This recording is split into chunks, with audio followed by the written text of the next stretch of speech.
Breakfast and lunch பாக்ஸுக்கு கட்டி விடுற மாதிரி சூப்பரான பெங்களூர் ஸ்டைல் பிசிபெல்லை பாத் எப்படி பண்றதுன்னு பார்க்கலாம். அதுக்கு 1 டம்ளர் அரிசி, 1/2 டம்ளர் துவரம் பருப்பு சேர்த்து கழுவிட்டு குக்கர்ல ஆட் பண்ணிக்கலாம். இதுல கேரட், பீன்ஸ், பட்டாணி, உருளைக்கிழங்கு ஆட் பண்ணிருக்கேன்.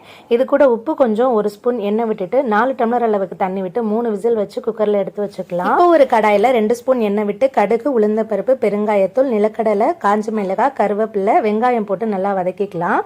இப்போ இது கூடவே தக்காளி, உப்பு, மஞ்சத்தூள் சேர்த்து அதையும் நல்லா வதக்கிக்கோங்க. இப்போ இது கூட பிசிபெல்லை பாத் பவுடர் 2 பேக்கெட் ஆட் பண்றேன். உங்ககிட்ட பிசிபெல்லை பாத் பவுடர் இல்ல அப்படின்னா நீங்க நார்மல் சாம்பார் பொடி இருந்தா ஆட் பண்ணிக்கோங்க.